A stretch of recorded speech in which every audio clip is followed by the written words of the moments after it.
भारतीय सेना विश्व की तीसरी सबसे बड़ी सेना है और पिछले कुछ वर्षों से इसमें हो रहे आधुनिकीकरण की वजह से ये विश्व की प्रमुख शक्ति बनती जा रही है। भारतीय सेना इतिहास गौरवशाली करने वाला है, साथ ही ये भारतीय सभ्यता और संस्कृति का भी रक्षक मानी जाती है। करियर के हिसाब से इंडियन आर्मी एक बहुत ही अच्छा ऑप्शन है, इसमें कोई दो राय नहीं है। दोस्तों, आज हम आपको बताने जा रहे हैं कि इंडियन आर्मी के कमीशन्ड अफसर को हर महीने कितनी तनख्वाह मिलती है। Lieutenant rank. सबसे पहले रैंक जो आर्मी अफसर की ट्रेनिंग के बाद दिया जाता है वो है लेफ्टिनेंट रैंक। भारतीय सेना के एक लेफ्टिनेंट की बेसिक सैलरी 15,600 से 42,100 रूपए होती है। इसके अलावा एक लेफ्टिनेंट को ग्रेड पे के रूप में लगभग 5,400 रूपए और फिर सैन्य सेवा पे के रूप में 6,000 रूपए प्रति माह दिया जाता है। इस तरह भारतीय सेना के एक लेफ्टिनेंट को प्रति माह लगभग 70,000 से 90,000 रूपए तक तनख्वाह के रूप में मिलते हैं। कप्तान रैंक। भारतीय सेना में जब एक लेफ्टिनेंट को प्रमोशन मिलता है तो उसे कप्तान का रैंक दिया जाता है। कम से कम 2 साल के लिए भारतीय सेना में लेफ्टिनेंट के रूप में सेवा करने वाले व्यक्ति सेना में कप्तान बनने के योग्य हैं। भारतीय सेना के एक कप्तान की बेसिक सैलरी 15,600 से 42,100 रूपए होती है। इसके अलावा एक कप्तान को ग्रेड पे के रूप में लगभग 6,100 रूपए और सैन्य सेवा पे के रूप में 6,000 रूपए प्रति माह दिया जाता है। इस तरह भारतीय सेना के एक कप्तान को प्रति माह लगभग 90,000 से 1 लाख रूपए तक तनख्वाह के रूप में मिलते हैं। Major rank. भारतीय सेना में जब एक कप्तान को प्रमोशन मिलता है तो उसे मेजर का रैंक दिया जाता है। सेना में एक अफसर के रूप में 6 साल तक काम कर रहे व्यक्ति सेना में एक मेजर बनने के योग्य है। भारतीय सेना के एक मेजर की बेसिक सैलरी 15,600 से 42,100 रूपए होती है। इसके अलावा एक मेजर को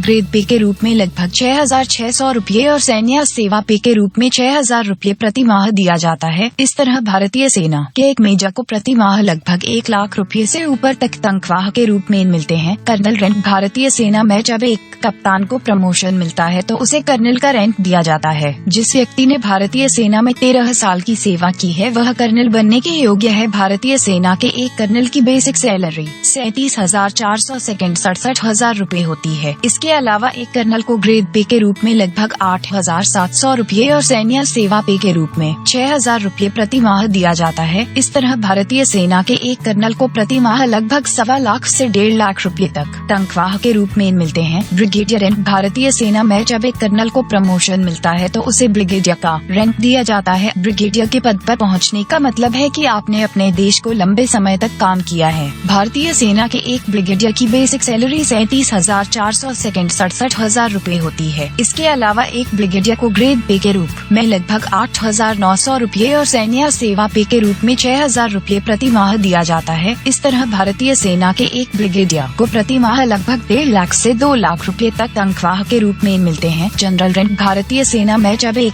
ब्रिगेडियर को प्रमोशन मिलता है तो उसे जनरल का रैंक दिया जाता है, जो कि भारतीय सेना की एक सर्वोच्च रैंक है। और यह कहने की जरूरत नहीं है कि एक सेना के जनरल को पूरे विश्व में बहुत सम्मान मिलता है। भारतीय सेना के एक जनरल की बेसिक सैलरी 67,000 से 79,000 रूपए होती है। इसके अलावा एक मेजर जनरल को ग्रेड पे के रूप में लगभग 10,000 रूपए प्रति माह दिया जाता है। भारतीय सेना के एक जनरल को प्रति माह लगभग 2 लाख से 2.5 लाख रूपए तक तनख्वाह के रूप में मिलते हैं। सेना ग्रेड पे और बेहद आकर्षक सैलरी के अलावा भारतीय सेना के अधिकारियों को और भी बहुत सारी फैसिलिटीज मिलती हैं, जैसे कि अपने और अपने परिवार के लिए फ्री मेडिकल सेवा, कैंटीन की फैसिलिटीज, फ्री का राशन, मेस, क्लब और sports facilities, best government accommodation, pension सेवा, 60 दिन पेड एनुअल लीव, 20 दिन पेड कैजुअल लीव वगैरह। दोस्तों, जो अगर आपको हमारा ये वीडियो पसंद आया हो तो प्लीज इस चैनल को सब्सक्राइब कीजिए ताकि हम हर रोज आप तक ऐसे ही रोचक वीडियोस फ्री मिला सके। आपका बहुत बहुत शुक्रिया। फिर मिलते हैं एक नई वीडियो के साथ, तब तक के लिए अलविदा दोस्तों।